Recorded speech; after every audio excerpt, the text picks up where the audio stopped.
নমস্কার বন্ধুরা, আমি শিবপ্রসাদ মুখোপাধ্যায় গীতামৃত সিরিজের নতুন ভিডিওতে আপনাদের প্রত্যেককে স্বাগত জানাই। এই সিরিজে আমরা শ্রীমদ্ ভগবদ গীতাকে একদম জলের মতো সহজভাবে জানার চেষ্টা করি, যাতে সমাজের প্রতিটি মানুষ এই গীতাকে সহজভাবে উপলব্ধি করতে পারেন। সে কারণেই আমার এই ছোট্ট প্রচেষ্টা। আমি ইতিমধ্যেই গীতার প্রথম 14টি অধ্যায় এবং 15তম অধ্যায়ের প্রথম 10টি শ্লোক বিস্তারিতভাবে আলোচনা করেছি, যার লিঙ্ক নিচে ডেসক্রিপশনে দেওয়া থাকবে। অবশ্যই ভিডিওগুলি দেখবার অনুরোধ থাকলো। আজকে আমরা গীতার পরবর্তী 10টি শ্লোক সম্পর্কে জানতে চলেছি। তো চলুন শুরু করা যাক। শ্রীমদ্ ভগবত গীতা পঞ্চদশ অধ্যায় পুরুষোত্তম যোগা শ্লোক নাম্বার 11 থেকে 20। এই অধ্যায়ের এই অংশের সূচনা হচ্ছে ভগবানের শ্রীমুখে। ভগবান পূর্ববর্তী ভিডিওয়ে যে কথাগুলি বলছিলেন, যেখানে তিনি শেষ করেছিলেন, তারপর থেকে এই অধ্যায়ের বা এই ভিডিও শুরু হচ্ছে। 11তম শ্লোকে ভগবান কি বলছেন? ভগবান বলছেন, ইয়তন্তো যোগিনশ্চৈনং পশ্যন্ত্বাত্মন্যবস্থিতম ইয়তন্তোপ্যকৃতাত্মানো নৈনং পশ্যন্ত চেতসঃ। অর্থাৎ ভগবান বলছেন, যত্নশীল যোগীগণই নিজেদের হৃদয়ে অবস্থিত এই আত্মাকে তত্ত্বত জানতে পারেন। পূর্ববর্তী ভিডিওতে আমরা জানতে পেরেছিলাম যে এই আত্মাকে, আত্মারূপী জীবাত্মারূপী ভগবান শ্রীকৃষ্ণকে বা ব্রহ্মকে কে জানতে পারেন?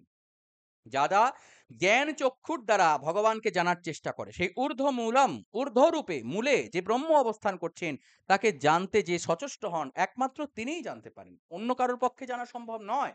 কিন্তু সেই জ্ঞান কারা প্রাপ্ত হন? ভগবান বলছেন, যিনি যত্নশীল যোগী।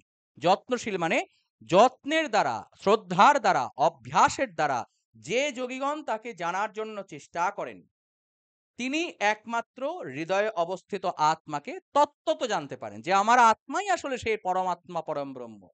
কিন্তু যারা নিজ অন্তঃকরণ শুদ্ধ করেননি, এইরূপ অজ্ঞানীগণ যত্ন করলেও এই আত্মাকে কদাপি জানতে পারে না।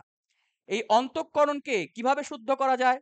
ভগবান কিন্তু বিস্তারিত পূর্বেই আলোচনা করেছেন। কিভাবে বলেছেন? তিনি বলেছেন যে আমাদের অন্তরে যে কামনা, বাসনা, ভোগ, লালসা, বাসনা, অহংকার ইত্যাদি রয়েছে, এইগুলোকে যিনি সম্পূর্ণরূপে বিনষ্ট করতে পারেন, একমাত্র তারই অন্তঃকরণ শুদ্ধ হয়েছে। ভগবান পূর্বে এই বিষয়ে আলোচনা করেছেন। তো ভগবান বলছেন, এইরূপ অজ্ঞানীগণ, যাদের মধ্যে কামনা বাসনা রয়েছে, তারা কিন্তু যত্ন করলেও কদাপি এই আত্মাকে কখনোই জানতে পারে না। পরবর্তী শ্লোকে ভগবান কি বলছেন? 12তম শ্লোকে, यदादित्यगतं तेजो यगद्भासायतेऽखिलं यच्चन्द्रमसि यच्चग्न्यो তত্তেজো বিদ্ধি মামকম। অর্থাৎ ভগবান বলছেন, সূর্যের যে জ্যোতি সমগ্র জগৎকে প্রকাশিত করে এবং চন্দ্রে এবং অগ্নিতে বিদ্যমান সেই জ্যোতি আমারই জানবে। হ্যাঁ, এ বিষয়ে কোনো সন্দেহ নেই। কারণ ভগবান দশম অধ্যায়, শ্রীমদ্ ভগবদ গীতার দশম অধ্যায় বিভূতি যোগে এই বিষয়ের প্রমাণ দেখিয়েছেন। এই বিষয়ে তিনি তত্ত্বত বলেছেন এবং একাদশ অধ্যায় তিনি একদম প্রামাণিকতা রূপে দেখিয়েছেন যে সূর্য চন্দ্র তার দুই নেত্র। তাই তো আমরা জানতে পেরেছি তো একাদশ অধ্যায় বিশ্বরূপ দর্শন যোগে। তাই ভগবান এখানে যেটা বলছেন, এই বিষয়ে সন্দেহের অবকাশই নেই। ভগবান বলছেন যে সূর্য যে জ্যোতির দ্বারা সমগ্র জগৎকে প্রকাশিত করে, একইভাবে চন্দ্র যে জ্যোতির দ্বারা সমগ্র জগৎকে জ্যোৎস্নায় পূর্ণ করে, অগ্নি যে তেজের দ্বারা তোমাকে আলোক প্রদান করে, জানবে সেই জ্যোতি আসলে সেই পরম ব্রহ্মেরই। অর্থাৎ ব্রহ্মই হলো মূল, সেই ঊর্ধ্বমূলম অধঃশ্বাখা। পূর্ববর্তী ভিডিও যেটা আমরা জানতে পেরেছি। পরবর্তী শ্লোকে যাব 13তম শ্লোকে। 13তম শ্লোকে ভগবান কি বলছে? গমা বিশ্বচ ভূতানি ধারয়াম্যহমোজসা পুষ্ণামি চৌষধিঃ সর্বঃ সোম ভূত্বা রসাত্মকঃ। অর্থাৎ ভগবান বলছেন, আমি ঐশ্বরিক শক্তি দ্বারা পৃথিবীতে প্রবেশ পূর্বক চরাচর সমগ্র ভূতকে ধারণ করি। হ্যাঁ, আমি এই সমগ্র চরাচর জগৎকে ধারণ করে রয়েছি এবং রসাত্মক চন্দ্ররূপে সকল ঔষধি এবং বনস্পতিকে পুষ্ট করি। আমি পরম ব্রহ্মরূপে আমি এই সমগ্র জগৎ ব্যাপ্ত এবং আমি ঔষধি রূপে বনস্পতিকে পুষ্ট করি। অর্থাৎ যে ওষুধ খেয়ে তোমার প্রাণ রক্ষা হয়, যে শক্তির দ্বারা ঔষধ তোমার প্রাণ রক্ষা করে, সেই ঔষধের শক্তিটা আসলে আমি। এবং চন্দ্রের যে রসের দ্বারা সমগ্র বনস্পতি পুষ্ট হয়, চন্দ্রের জ্যোৎস্নার দ্বারা বনস্পতি যে পুষ্ট হয়, সেই জ্যোৎস্নাও আমি। আমি সমগ্র ভূতকে পঞ্চভূত ক্ষিতি অপ তেজ মরুদ্যম, এই পঞ্চভূতকে ধারণ করি। 14তম শ্লোকে যাব, ভগবান কি বলছেন? অহং বৈশ্বানরো ভূত্বা প্রাণিনাং দেহমাশ্রিতঃ প্রাণাপান সমাযুক্তঃ পচাম্যন্নম চতুর্বিধম। অর্থাৎ আমি উদরাগ্নি রূপে প্রাণীগণের দেহ আশ্রয় পূর্বক প্রাণ এবং অপান বায়ুর সংযুক্ত হয়ে চব্য, চস্য, লেহ্য এবং পেয়, এই 4 প্রকার খাদ্য পরিপাক করি। অর্থাৎ প্রাণীগণের, এখানে ভালো করে খেয়াল করে দেখুন, ভগবান শ্রীকৃষ্ণ বলছেন, আমি সমগ্র জগতের প্রাণীগণের অন্তরে বা প্রাণীগণের উদরের অগ্নিরূপে অবস্থান করছি এবং সেই প্রাণীটি যা খায় আমি তাই ভক্ষণ করছি। অর্থাৎ আপনি যা খান ভগবান তাই খায়, কারণ আপনার জঠরের অগ্নিরূপে ভগবানই পরম ব্রহ্ম রূপে অবস্থান করছেন। অর্থাৎ মানুষ যা খায় ভগবান তাই খায়, বাঘ যখন মাংস খায় সেটাও ভগবানই খায়, সাপ যখন কোনো ব্যাঙকে খায় সেটাও ভগবানই খায়। অর্থাৎ কিনা আপনি নিরামিষ খান আর আমিষ খান, আপনি যেটাই খান ভগবান আপনার জঠরের অগ্নিরূপে বসে সেটাই সর্বদা ভক্ষণ করে চলেছেন। আমিষাশী প্রাণী যারা সেখানে ভগবান আমিষ ভক্ষণ করছে, যারা নিরামিষাশী তাদের সেখানে বসে তারা তিনি নিরামিষ ভক্ষণ করছে। তাই আপনি যেটা খাচ্ছেন ভগবান সেটাই খাচ্ছে, কারণ ভগবান বলছেন অহং বৈশ্বানর ভূত্বা, আমি বৈশ্বানর অগ্নি জঠর অগ্নিরূপে প্রত্যেকটি প্রাণীর, প্রত্যেকটি, এখানে মানুষ শুধু না, মানুষ, পশু, পাখি, জীবজন্তু, হিন্দু, মুসলমান, খ্রিস্টান, শিখ প্রাণীর জঠরের অগ্নিরূপে বিদ্যমান। সে যা খায়, সে যে চব্য, চস্য, লেহ্য, পেয় খায়, আমিও তাই সেগুলোকেই পরিপাক করি। তাই পরবর্তী শ্লোকে যাব, ভগবান কি বলছেন 15তম শ্লোকে? সর্বস্য চাহং হৃদি সন্নিবিষ্টো মত্য স্মৃতির্জ্ঞানামোপোহনং চ বেদশ্চ সর্বৈরহমেব বেদ্যো বেদান্ত কৃদ্বেদবিদ বচাহম। অর্থাৎ ভগবান বলছেন আমি সকল প্রাণীর হৃদয়ে অন্তর্যামী রূপে অবস্থান করি। হ্যাঁ, প্রত্যেকটি প্রাণীর মধ্যে, প্রত্যেকটি প্রাণীর হৃদয়ে আমি অন্তর্যামী রূপে অবস্থান করি। আমা হতেই স্মৃতি, জ্ঞান ও অপহন হয়। অর্থাৎ আপনার যে স্মৃতি রয়েছে, পূর্ব স্মৃতি, আমি অমুক দিন অমুক করেছিলাম, তমুক দিন অমুক জায়গায় গেছিলাম, এগুলো ভগবান আপনার চেতনায় অবস্থান করছে বলেই আপনি এই স্মৃতি রোমন্থন করতে পারেন। আপনি যে জ্ঞান অর্জন করেন আসলে ভগবানই আপনার হয়ে সেই জ্ঞানগুলোকে আপনার ওখানে ধারণ করেন এবং অপহন অর্থাৎ বিচার বুদ্ধি বিশ্লেষণ পূর্ববর্তী জ্ঞানের দ্বারা অমুক দিন অমুক জায়গায় গেছিলাম বলে আমি পা পিছলে পড়ে গেছিলাম, আজকে যখন যাব একটু সাবধানে যাব যাতে পা না পিছলায়। এই যে বিচার বুদ্ধির দ্বারা আপনি বিশ্লেষণ করেন একেই বলা হয় অপহন। তো ভগবান বলছেন যে প্রত্যেকটি প্রাণীর হৃদয়ে অন্তর্যামী রূপে অবস্থান করি এবং আমার হতেই বা আমার থেকেই স্মৃতি, জ্ঞান এবং অপহন ইত্যাদি হয়ে থাকে। আমি 4 বেদের জ্ঞাতব্য বিষয়, অর্থাৎ 4টি বেদ। আমাদের 4টি বেদের নাম কি? নিচে কমেন্ট করে জানাবেন। আমি দেখি যে আজকে গীতাকে যারা জানতে চলেছেন তাদের মধ্যে কতজন আমাদের 4টি বেদের নাম জানেন? অবশ্যই নিচে কমেন্ট করে জানাবেন। তো আমাদের যে 4 বেদ, এই 4 বেদ যাকে জানতে চায়, যিনি জ্ঞাতব্য, যাকে জানবার জন্য 4টি বেদ রচনা এবং তাকে ধারণ করা হয়, সেই জ্ঞাতব্য বিষয় আসলে আমি, পরম ব্রহ্মরূপে আমি। বেদান্তের 4 কর্তা এবং বেদার্থ বিদ্যা, বেদের অর্থ যারা ধারণ করেন, যারা বেদকে টিকা করেন, তারা যাকে ব্যাখ্যা করেন তিনিও আসলে আমি। পরবর্তী শ্লোকে যাব, 16তম শ্লোকে ভগবান কি বলছেন? দ্বাবিমৌ পুরুষৌ লোকে ক্ষরশ্চাক্ষর এব চ ক্ষরঃ সর্বাণি ভূতানি কূটস্থোক্ষর উচ্যতে। অর্থাৎ ভগবান বলছেন এই জগতে অবিনাশী এবং বিনাশী এই দুই প্রকার পুরুষ রয়েছেন।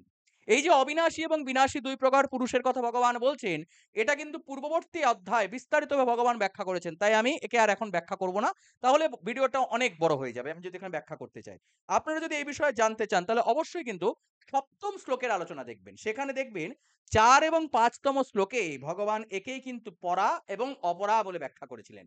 একইভাবে কিন্তু ত্রয়োদশ অধ্যায়ে রেখে ক্ষেত্র এবং ক্ষেত্রজ্ঞ রূপে ব্যাখ্যা করেছেন। অর্থাৎ ক্ষেত্র কি, ক্ষেত্রজ্ঞ কি, পরা কি, অপরা কি, একইভাবে 2য় অধ্যায়ে নিত্য এবং অনিত্য এই যে ভাবে ব্যাখ্যা করেছেন, সেই একই জিনিসকে এখানে তিনি বলছেন স্বর এবং অক্ষর। তো ভগবান বলছেন 2 প্রকার, অবিনাশী এবং বিনাশী, স্বর এবং অক্ষর। এই 2 প্রকার পুরুষ রয়েছেন। এদের মধ্যে সর্বভূতের শরীর বিনাশী এবং জীবাত্মা অবিনাশী। সর্বভূত ক্ষিতি অপ তেজ মরুদ্যম দ্বারা সৃষ্ট এই সমগ্র জগৎ অবিনাশী, এর বিনাশ অবশ্যম্ভাবী হবেই। কিন্তু এই যে জীবাত্মা রূপে পরমাত্মা আপনার মধ্যে অবস্থান করছে, আপনার হৃদয়ে অবস্থান করছেন, আপনার যে আত্মা, এই আত্মা অবিনাশী, এ কখনো বিনাশপ্রাপ্ত হয় না। ১৭তম শ্লোকে যাব। উত্তমঃ পুরুষস্তন্নঃ পরমাত্মেত্তুদারিতঃ यो লোকত্রয়মাবিশ্ব বিভর্তব্যায় ঈশ্বরঃ। অর্থাৎ এই দুই পুরুষ হতে অত্যন্ত ভিন্ন উত্তম পুরুষ রয়েছেন। অর্থাৎ এই সরব অক্ষর, তাকে নিত্য বা অনিত্য, বিনাশী অবিনাশী, ক্ষেত্র ক্ষেত্রজ্ঞ, পরা অপরা, যাই বলা হোক না কেন, এরও উপরে কিন্তু একটি পুরুষ রয়েছেন, যিনি ত্রিলোকে প্রবিষ্ট হয়ে সকলের ধারণ এবং পালন করেন। তিনি কে? তাকেই অবিনাশী পরমেশ্বর এবং পরমাত্মা বা পরম ব্রহ্ম বলা হয়। তিনি সমগ্র জগৎ ব্যাপ্ত হয়ে জগৎকে রক্ষা করেন, পালন করেন, স্থিত করেন, সংহার করেন। ১৮তম শ্লোকে ভগবান বলছেন, "যস্মাৎ ক্ষরমতীতোহম অক্ষরাদপি চোত্তমঃ অতোऽস্মি লোকে বেদে চ প্রথিতঃ পুরুষোত্তমঃ।" অর্থাৎ যেহেতু আমি বিনাশী জড়ক্ষেত্রের অতীত এবং অবিনাশী জীবাত্মা হতেও উত্তম, সেই জন্য জগতে এবং বেদে আমি পুরুষোত্তম নামে খ্যাত। দেখুন, আমরা বলি না পুরুষোত্তম ভগবান শ্রীকৃষ্ণ, বলি না? তো এই যে পুরুষোত্তম, কেন তাকে পুরুষোত্তম বলা হয়? বলা হচ্ছে তিনি জড়ক্ষেত্রের অতীত। জড় অর্থাৎ পঞ্চভূত দ্বারা সৃষ্ট এই সমগ্র জগৎ, এই জগৎ তাকে জানতে পারে না, কারণ সে অবিনাশী। জড় জগৎ অবিনাশী। আবার এই অবিনাশী জীবাত্মা হতেও তিনি উত্তম। আমার আমার তোমার মধ্যে যে আত্মারূপে অবস্থান করছে যে জীবাত্মা, তিনি এই জীবাত্মার থেকেও শ্রেষ্ঠ। তাই তিনি পরম উত্তম। তাই জন্য তাকে পুরুষোত্তম বলা হয়। বোঝা গেল? জানতে পারলেন, বুঝতে পারলেন কেন তাকে পুরুষোত্তম বলা হয়? পরবর্তীকালে যদি কেউ জিজ্ঞেস করে যে পুরুষোত্তম কেন বলা হয়? বলতে পারবেন তো? উত্তর দিতে পারবেন তো? নিচে কমেন্ট করে জানান অবশ্যই। আর এখনো যারা জয়গীতা লেখেননি, নিচে অবশ্যই জয়গীতা কমেন্ট করতে হবে। ১৯তম শ্লোকে যাব, ভগবান কি বলছেন? "ইয়ো মামেবামাসংমূঢ়ো জানাতি পুরুষোত্তমং স সর্ববিদ ভবতি মাং সর্বভাবেন ভারত।" অর্থাৎ হে ভারত, এখানে ভগবান শ্রীকৃষ্ণ অর্জুনকে ভারত রূপে আখ্যা করছে, ভারত রূপে আবাহন করছে।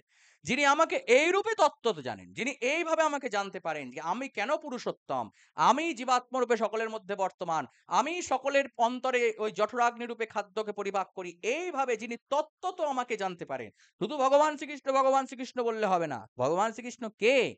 তিনি কিরূপে আমাদের মধ্যে অবস্থান করছেন সেটা যিনি জানেন, ভগবান বলছেন যিনি তত্ত্বত জানেন, আমাকে পুরুষোত্তম রূপে জানেন, সেই সর্বজ্ঞ পুরুষ সর্বতোভাবে নিত্য নিরন্তর আমার অর্থাৎ পরম ব্রহ্মের ভজনা করেন। যিনি আমাকে এই রূপে জানতে পারেন, তার মধ্যে আর এই সংশয় থাকে না যে কৃষ্ণ শ্রেষ্ঠ নাকি কালী শ্রেষ্ঠ। কারণ তিনি তখন ব্রহ্মরূপে আমাকে আরাধনা করতে শুরু করেন। আর ব্রহ্মকে সর্বম খলিবিদাং ব্রহ্ম, সবকিছুই ব্রহ্ম। ব্রহ্ম ব্যতীত অন্য কিছু নেই। তাই কে শ্রেষ্ঠ আর কে শ্রেষ্ঠ নয় এইরকম বোকা বোকা তর্ক তিনি আর কখনোই করেন না। ২০তম শ্লোকে যাব, ভগবান কি বলছেন? ইতি গুহ্যতমং শাস্ত্রম ইদমুক্তং ময়া নঘ এতদ বুদ্ধ্যা বুদ্ধিমান স্যাৎ কৃতকৃত্যশ্চ ভারত। অর্থাৎ হে নিষ্পাপ অর্জুন, এই রূপে আমি তোমাকে অত্যন্ত রহস্যযুক্ত গোপনীয় শাস্ত্রের কথা জানালাম। এই তত্ত্বটি জেনে মানুষ জ্ঞানী ও কৃতার্থ হয়। এই জ্ঞান যার মধ্যে রয়েছে তাকেই একমাত্র জ্ঞানী বলা হয়। এই বুদ্ধি যার মধ্যে রয়েছে যে আমার এই দেহ আমি নই, আসলে আত্মাই আমি, তাকেই একমাত্র বুদ্ধিমান বলা হয়। আর সেই রকম মহা গোপনীয় অত্যন্ত গুরুত্বপূর্ণ তত্ত্বজ্ঞান ভগবান এই পুরুষোত্তম যুগে আমাদের মতো পাপী তাপীদের মুক্তির, মানে আমাদের যাতে মুক্ত হয়, মুক্তি লাভ হয়, সেই উদ্দেশ্যে আমাদেরকে প্রদান করলেন। অবশ্যই নিচে জয়গীতা কমেন্ট করতে হবে। তো এইখানে ভগবানের এই পুরুষোত্তম যোগ এখানে তিনি শেষ করছেন। কিভাবে শেষ হচ্ছে? ভগবান বলছেন বা এখানে শেষ হচ্ছে, আমরা এইভাবে শেষ করছি। ওম তৎসদিতি শ্রীমদ্ভগবদ্গীতাসুপনিষৎসু ব্রহ্মবিদ্যায়াং যোগশাস্ত্রে শ্রীকৃষ্ণার্জুন সংবাদে পুরুষোত্তম যোগো নাম পঞ্চদশোধ্যায় সম্পূর্ণম। অর্থাৎ সেই যে শ্রীমদ্ ভগবদ গীতারূপী উপনিষদ তথা ব্রহ্মবিদ্যা বিষয়ক যোগ শাস্ত্র, শ্রীকৃষ্ণ এবং অর্জুন যেখানে কথা বলছেন সেই কৃষ্ণার্জুন সংবাদের পুরুষোত্তম যোগ নামক পঞ্চদশ অধ্যায় এখানেই শেষ হলো। কেমন লাগলো আপনাদের এই অধ্যায়টা? এই অধ্যায় থেকে আপনারা কি শিখলেন?